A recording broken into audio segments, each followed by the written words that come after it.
welcome back everyone. It is Cyborg and I'm joined by Temp, and we are on issue 12, the last issue of year 1 of the Injustice comics. We're going to be covering all the years, all the issues of the Injustice comics, so stick with us guys. Subscribe if you haven't already, check out the previous episodes if you haven't already, and stay tuned for the days to come because we're going to keep on covering everything, and as well as all the Injustice game content. So if you're into that sort of thing, which if you're watching this video, I hope you are into that sort of thing, then go ahead and stick around. Anyways, let's jump into issue 12 here. Okay. So, we pick up right where we left off, and we have Clark, or Superman, I suppose, beating Green Arrow to a bloody pulp. And we don't actually see Green Arrow's face, so there may not even be a face there to see. So that kind of speaks for itself. In the entire issue, you don't see Green Arrow's face. And with how many punches and the crater that's left in the ground and how powerful Superman is, he's probably just punching pavement at that point. So that's kind of disturbing. Especially, you know, he's his friend.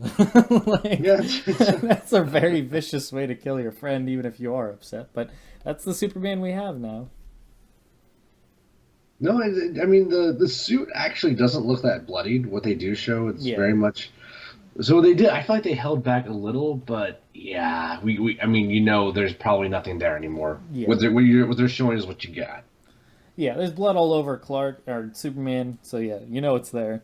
But yeah, they didn't really. You didn't see chunks laying around or anything like that. You just saw camera cut off where his face should be and a crater clearly in the ground. Okay, well, as he's continually punching in rage, Ma Kent eventually, you know, she keeps saying for him to stop, pleading with him to stop, and eventually she grabs his hand or his wrist and stops him. And he's kind of baffled at how this was. As soon as she grabbed his wrist, I was almost thinking we were going to get a Spider-Man 3 moment where Superman, in his rage, just like, you know, throws his mom to the side just out of his rage. But that didn't happen. He was just dumbfounded how she was able to even stop his fist. And he noticed that, hey, she took one of the pills, so that's a thing. We got Super Ma Kent now. Maybe she joins Batman's side. Which would be kind of funny. That'd be sick. It would be ironic. Out of that comic. It'd be ironic.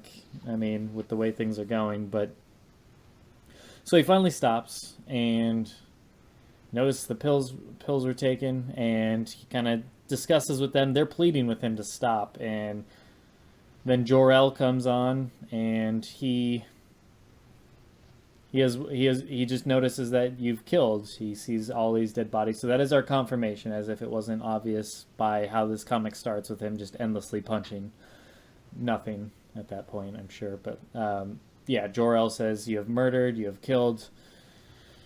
And Superman's trying to defend himself, but Jor-El's not having it. Or it's his hologram, I should clarify. But if you're not familiar with how that works. But yeah, Jor-El's hologram, his Superman's Kryptonian father, his biological father.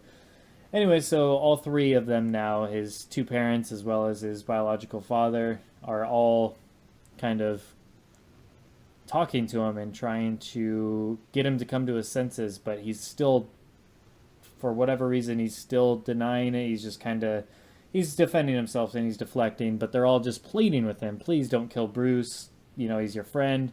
And then Superman wants to take off, and he's just going to leave his father with an arrow in his shoulder. So after all of this rage about Ollie hurting him, even though it wasn't even his fault, which Superman agrees it wasn't even Ollie's fault, which he just even further baffles me. Not like bad writing, but just like baffles me about how far gone is this Superman. I mean, obviously it's been proven, but just it's another further just kind of like pushing and pushing and pushing him further across that line and past that line and well beyond that line. The line's not even seeable after this at this point. But now he's just going to take off and leave his father there with the wound and seemingly not even caring. He just says, "Nah, you can deal with it." And it's like, what were you so angry about then? If you don't think it's this much of an emergency, if you don't think it's that like bad of an injury, why are you so angry? Because at the end of the last issue, I was trying to see his reasoning. In his blind rage, he sees, his father hurt, but now that he's finally calmed down, he's just dismissive of him. So that just makes Superman even more unlikable. And it makes him feel less, I believe, an issue or two ago. A couple issues back, I said Superman in all this doesn't really come off as so much of a bad guy. I mean, he comes off as a bad guy, but not to the level of Wonder Woman, not to the level of Damian, because he still felt like a victim to me, though him giving up Batman's identity the way he did definitely pushed him past that point of no return, but he still felt like a victim in all of this. Now, with what happened to Ollie and how he's reacting to just not even caring about his father at that point, he just wants to go handle other things. That I don't see him as a victim at this point. Now he's just well beyond what's reasonable given everything. I mean, he was well beyond that point, but now he's clearly about control now. Yeah. It's all about control. Like, he cannot stand disobedience. And I think there's two reasons for that. I think once he had the control, like, I don't think he was ever ready to lose it. He's now sort of taking this fatherly adoption over, like, humanity, and he will not be challenged. But I think another problem. Yeah. Heartburn. It's another part is that he needs the control to hold up the delusion. I think if he ever loses control, then the delusion goes with it, and he has to see what's really going on. And unlike Wonder Woman, he is clearly running away from something. Yeah. While, as opposed to Wonder Woman, who I think is actually pursuing, like, real wish fulfillment. She's very aware of what's really going on. She's not hiding from anything. He's definitely running, and we touch upon that a little bit later with how his interaction with Batman goes, but he's certainly running for something, and he doesn't have Wonder Woman in his ear right now because she's injured, doesn't have Damian there. It's just him with three people basically trying to talk him down and get him to come to his senses. The people that he has left that care, that he should care about most, maybe not, Jor-El's hologram so much, but you know what I mean. He still obviously cares about his father's advice and all of that, so... Yeah, they're trying to talk him down and talk some sense into him, but he's still running from it, and that's all he does is run away. He leaves him, realizes another pill was taken. There's one more missing that should be, so he immediately is going to go try and find Batman. So we cut to Batman and Black Canary and Catwoman. They return from the teleporter back to the hideout.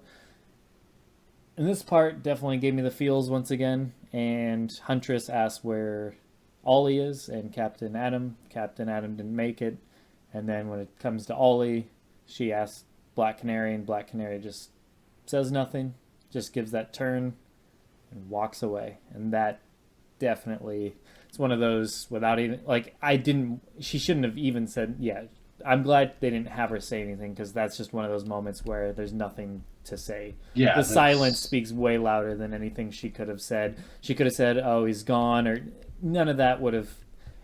This is a part where she's just so devastated and just trying to hold herself together. She just walks off to be alone. So that definitely... That was rough. And then...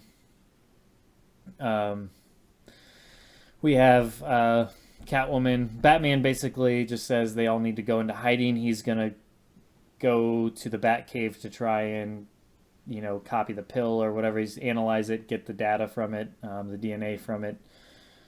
And Catwoman's saying, no, you can't go there. That's the first place he's going to look. Batman knows that. He's not dumb. He's going to go there anyways because it needs to be done. He needs to use his computer. Why he doesn't have several of those computers elsewhere is a great question, but hey, it's for the story purposes. He needs to go there. To his the toilet had eye sensors. The toilet had eye. The toilet was an elevator. I mean, it's not like he doesn't have a ton of money or anything, but yeah. So that doesn't really make sense, but yeah, for the purpose of the story, you gotta overlook something like that. But yeah, he's got to go back to the Batcave. Catwoman doesn't want to allow that. He kisses her, which is a nice moment, very touching, and then immediately says sorry, and then knocks her out. So he has the Cosby effect, except for. Damn. Knocks her out before the kiss, or kisses her before the night. You get it, but jokes and the Rudy and the. It's another cat staple. What are you gonna do, right? Kids, please die. Okay.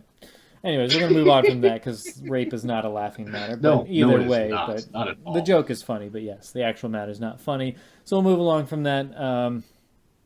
Which he wasn't raping Catwoman, so this isn't rape. Anyways, we'll move on from that. Yes, indeed. A nice moment, regardless. I thought it was really touching. We flash back to. I mean, this is all kind of intersplicing, so I kind of jumped ahead with a lot of the Superman interactions because it was all kind of spliced back and forth a little bit. But yeah, we go back to Ma and Pa Kent and Jor-El, and they kind of have a little interchange between them. And I thought this was powerful as hell.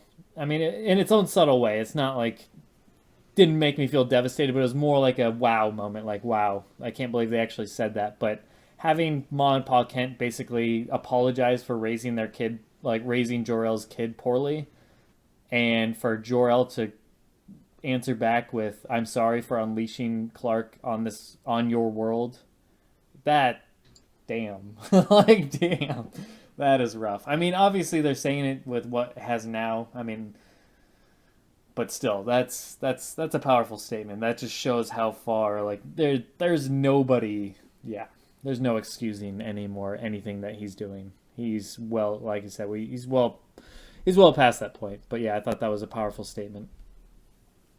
I just wrote in my notes, poor Ollie, because every time they show his body in part of the panel, it's just hiding his face. But anyways, we go to Batman. He's trying to get it done, get the pill analyzed into his computer, and we see a little, the cliche of the meter loading, the analyzation progress, completion percentage, and it's just building up, building up. It's only like 20% when Superman's already there. He's getting warned by somebody that we're not sure. It's just kind of like a hazy image, just a black hazy image. So we don't really have a clue. We assume it's probably somebody from Superman's, team that's giving Batman the tip off, but we don't really know that for sure. No real hints, so that's going to be a cliffhanger going. Looks like into the head looks like Dr. Fate, maybe at all. I was thinking, I thought it was Martian Manhunter, but that's me holding on to hope. That'd be nice. I mean, I hope, but if it was or Martian maybe Manhunter, Lex Luthor's possible too. Yeah, that makes sense. But yeah, so we don't really have anything. He was bald, but that was just it was meant to just be a teaser image. So it's clearly meant there purely to make you speculate going into the next season, so to speak, or the next year. So we don't get that answer. But yeah, he does get forewarned, but unfortunately it's too late because Superman's already there standing behind him, and Bruce knows that. So Superman just kind of talks to him. Batman says, "You're not going to kill me. You would have already done it. You would have already lobotomized me from space. So if you wanted to kill me, you wouldn't be here talking to me right now." Batman's basically calling his bluff. He says, "You're here essentially for me to stop you. You want me to stop you." He plays up that whole thing that Superman has been running this entire time, and he's just looking for somebody to put him, like, to be able to stop him. He wants Batman to stop him. Batman's not going to do that. He has no interest in fighting him, and so essentially we just see what we can assume is Batman biding his time for the pill to finish. So because we keep getting flashes to where the pill percentage is in terms of that. I love it. Damn, we have another sick burn towards Superman where Batman just says, "You know what? I'm not like you," and he says, "I'm not a murderer." And oh man, such a sick burn. I can't do it justice, but oh man, I should go back through. But it was a really good sick burn the way he worded it. But so that was a really good moment because he hasn't pushed himself past that edge, which is obviously a Batman staple. Not if he has Zack Snyder, but hey, here we go. I love this dialogue from Batman where he starts playing the wedding tape. Man, Batman can be such a prick when he wants to. That was kind of fucked up. But I mean, it goes along with the games he's playing with Clark because he needs to play these because, I don't know. I think it's all the gloves are off at this point, so I think it's no, fair. that's true. I wonder how smart that was, though. Like, he was trying to buy time. Like, I would think, like, that would be insta-death if he did something like that. Sure. I don't know. I would have gone with a different artistic choice, but that is me. I mean, it's not wrong. He's not wrong to do it, but But it fits into what he's gonna say to Clark. So it's not like he's yeah, just playing wedding absolutely. videos and laughing with popcorn or anything. It's what is actually said in the wedding video. The vows is the main reason why he's playing that. So it says, obviously, typical wedding vows is promise to protect. I vow to protect her through sickness and health. And then, Batman starts spouting off that, you didn't protect her. And he's just basically shoving in Superman's face that you didn't protect her. That's where the low blow part. The next part is what's Yeah. really key. But yeah, he didn't protect her. Superman tries to deflect it back and says, "No, you didn't protect her. You let Joker live, and all these other guys live while I'm ending that." Um, but yeah, then the next part is I vowed to honor her, and this is the part that I thought was important because this is how I feel, and I'm sure many readers feel, is ultimately what it comes down to it is would Lois want Superman to do what he's doing with her death, the death of her and their child, and I say no. Maybe she would want him to be willing to kill. We don't know, kill like a bad guy in the moment, but this is well beyond even that argument. This isn't a morality case of do we kill a bad guy when they're caught in a crime, and do we sentence them? Do we inflict the death penalty upon them? That is no longer the case here. This is purely about bullying, control tactics, and being proactive rather than reactive. So it's gone well beyond anything like that. So I don't think Lois would prove off the way Superman is, and I think that should be pretty obvious at this point. I don't think Lois has never been portrayed like that type of character. That she's the type of character that Yeah, quite the opposite. she Yeah. would want Superman to take this as a learning lesson, but she would want Superman to move on and do better things because of her death, not fully flip 180 into a completely different person filled with rage and anger and hate and violence. That, yeah, I can't see that at all, but that's what Superman feels, is that he's doing it for her and he feels like that's what she would want. He's completely obviously way off base, but Batman's just driving home that factor, Superman's deflecting it. And really, Lois disobeyed Superman all the time. Like his Yeah, the source of rebellion in his life was the love of his life. So sure. that, I mean, it's almost it's in a weird kind of sick way. Like Batman's kind of replacing Lois in that sense. I don't. Yeah, It's a weird way to put it, but free will was a very important part of who Lois was, and sure. Superman is basically trying to disarm humanity of their free will. He's turning into a prison planet, so it's not Yeah, about life or death, right or wrong. It's freedom or no freedom. So yeah. So there's that going on. So Batman's basically trying to drive home that aspect, and um, well, long story short, Batman starts fighting back, and he says, "Yeah, I'll give you what you want." And this is just kind of playing into more, just biding more time. So he starts fighting back against Superman. Superman then essentially pulls a Bane, lifts Batman up, and says, "No more. I'm done with you. You're too dangerous. I'm not going to kill you, but you know what? I can't leave you be. You're too dangerous." So he lifts him up straight out of Nightfall, breaks his back. I wrote in my notes, you'd think Batman would have some sort of anti-back breaking mechanism countermeasure in his suit at this point. It's like he goes to break his back and he just like springboards back, like does even squeaky like the little noise. does even the little noise of like a door stopper. Well, also, I wish there was a little more self awareness about it because Superman had to have known that Batman has had his back broken Well, very much in that fashion. I think that's It would why have been he nice did if there it. was a Yeah, verbal. Yeah, I would have yeah. liked a little nod. Like, oh, let me rephrase it. I would have liked more than just a nod. I would have liked some actual like verbal recognition. Sure, I agree with you there. I like it as a callback, and I think I think Superman did know that, obviously, but I mean, I think it was even written in here that it was obvious that it was supposed to be a callback by Superman doing that Oh yeah, because that was one of Bruce's most trying times in his entire life, other than obviously the death of his parents. So I think he's putting him through that again. So now that's what he's left him with. It's one of those few times where subtlety does not pay. I don't think it Sure. benefited from being Yeah. subtle. But yeah. Yeah, they definitely could have had Superman playing it up more and verbally calling out to, you know what, he could have just said some. He could have just said a simple line or two where, you know what, you know what happened to you years ago in the most trying time. Well, you know what, welcome to it again. You know, obviously Yeah, much round better two. written than Yeah. that. Yeah. Um, so, anyways, that happens, and this is where Batman reveals, you know what, I wasn't, trying to fight you. I wasn't even trying to win. All I was trying to do is buy time. Superman realizes, oh crap. He sees that it's done being, it's done being analyzed. So it's being uploaded to remote server. So he can't even really stop it at this point. Superman goes ballistic.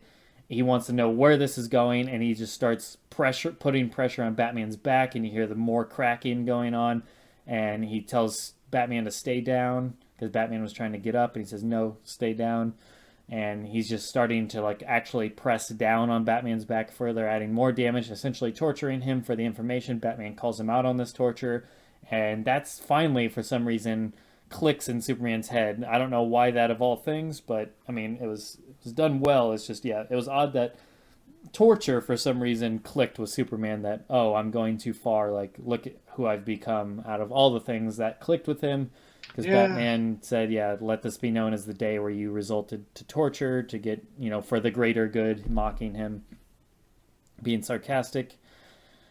And this moment leads to a fantastic moment um, where Alfred comes in out of nowhere and he says, you know, Mr. Clark or Mr. Kent, and all of a sudden he just headbutts Superman right in the nose, Loved it. It was bloodies him so good. up, gets him on the ground, just starts pounding his face into the ground like he did to Green Arrow, except for Superman can obviously take it.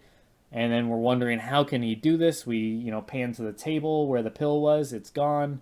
So clearly Alfred took this and he is just destroying Superman. Superman's bleeding, and there's a crater left where Superman phone noises and such. And Superman's getting pounded into the pavement where by Alfred. So that was a fantastic moment. And Alfred comes to save the day for Batman. He carries Bruce over to the teleporter or whatever it is, and they just get the hell out of there.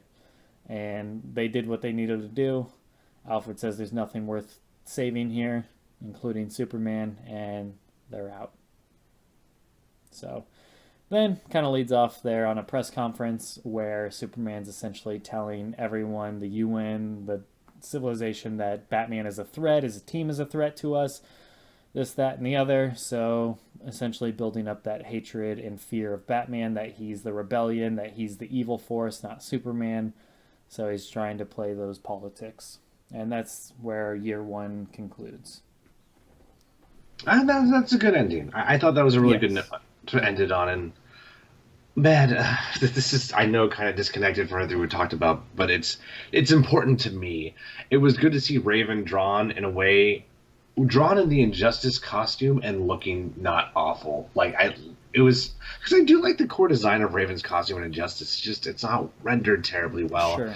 So yeah, that looked really nice. But I also appreciated that. It is worth noting, while we're here, it's worth noting that Raven, Flash, Cyborg, and Damian all kind of have a look to them where they're not super pleased about what's going on and what Superman is saying. They all kind of have neutral looks to where you're left to interpret, are these people on board, because they're not saying any of this jargon. It's just Superman playing these politics. He's the one giving the speech. They're all just there in the background, but it does a close up on each of their faces on their own panel with Superman's bubbles as he's talking. And they all kind of, Damien's looking down, Cyborg is kind of looking almost kind of like neutral, but a little maybe kind of worry on his face. Flash looks, he has a visible frown on his face. Raven is the only one that's really hard to read. She's the one that's kind of, she's looking down a little bit, but she doesn't necessarily look like, I don't know. They're all in a very neutral state where it could go either way, whether they're in support of them, but you see seeds that could potentially be planted that maybe they're starting to have second thoughts about all this, yeah, or I at would least say Raven has a questioning. bittersweetness with Yeah, With Damien, I think he's the most trying. I think he's upset at it. I think if anything, he's thinking about Dick Grayson. I Yeah. think that's what's in his mind right now. It's like it doesn't matter who's right or who's wrong. Dick Grayson is gone. That's what I get from Damien. Cyborg has not been particularly well written in this comic in general. We don't really get his perspective very much, at least not in any depth. Yeah. But yeah, that's where we end. So it was a nice conclusion. We got conclusion on the Green Arrow thing. It is, well, I guess one other point to make about the characters' faces is they didn't do that for everyone, because it is worth also pointing out that Green Lantern was there as well. Same with Lex, and same with Captain Marvel / Shazam. They didn't do close-ups on them. They just did those four that I mentioned. So maybe that means something. Who knows? But yeah, so we do have that to go by as well. But yeah, it does end there for year one. So it'll be interesting to see where year two picks up. Do they flash forward at all time-wise? So, I mean, obviously these are supposed to pan out for the different years leading up to the game. So we may have a big jump in time, which would make sense. But yeah, we'll see what happens character-wise, see if everybody's still fighting for the same teams. I hope they don't leave any like oh, they flash forwarded like 6 months and now people are over here. I hope we don't miss any Yeah, I key wouldn't be a moments fan of that like either. So I definitely want to see the key moments actually happen out in the panels. So anything that's truly important there. But yeah, I don't really have much else to say. It was definitely a decent issue, a solid conclusion. They didn't leave me feeling unsatisfied with the conclusion, and they definitely planted some seeds of interest to see what happens next. So I look forward to continuing on with the next issue. But yeah, on this one, do you have any closing thoughts? I mean, I feel like this would have been a good balancing point. I think they could have ended it here, and they would have been fine. I am told year two and year three are pretty good. Yeah, I still, I mean, like I said, the number one problem of all these issues, they all feel really rushed. I forgot Raven was even a thing. sure. And you can't include everyone. Yeah. But I mean, yeah, it's way better than it deserves to be. Honestly, I'll be honest with you. I didn't think this was going to be as good as it is. Oh no, me either. I Yeah. had no clue, no clue. So I'll take my victories. I'll if there's something good, I'll take it. I'm not going to look at it in the, Yeah, get no, worse. Yeah, no stuff. reason to be nitpicky because I mean it's got its little flaws here, but overall the writing's pretty strong when it needs to be. The characterizations are strong, the interactions between the characters are strong, and I think with how many deaths we're getting of these characters, you're gonna see some of those other characters, maybe like your Ravens and stuff like that, start filling those roles. Obviously, I mean Superman's team's sitting pretty, but so she's not gonna fill anybody's role on that end, but as the years progress, I would imagine we're going to see more fleshing out and more characters step up into the limelight as well. So just because we haven't seen a whole lot of her thus far doesn't mean we won't see more in the 4 years we have left. So we're just 1/5 of the way in, and year 5 actually has more issues than the other years. So yeah, there's still plenty of time to develop the other characters and see what they have to bring to the table, your fates and such like that. So far though, yeah, year 1. Do you want to recap it and give maybe a grade, like a rating of the overall year? Is that I'll do God. Ooh. Maybe the beginning. Oh God, I don't know. I know I'd it's have tough to to think put about on it. the spot, but Um, we don't even have to rate it. You know what? We don't need to well, rate maybe it. in the beginning of the next episode, we'll give it a rating, and then we'll go on to the next year. Sure. I mean, I don't even really want to get hung up with ratings, anyways. We're just doing this to have fun and get some enjoyment and learn more about these characters going into the next game. So either way, whether we do it or not, you'll find out in the next episode when you watch, of course. But yeah, for now, you guys take care and enjoy. We'll see you guys tomorrow for the start of a new year. Take care, guys. See ya.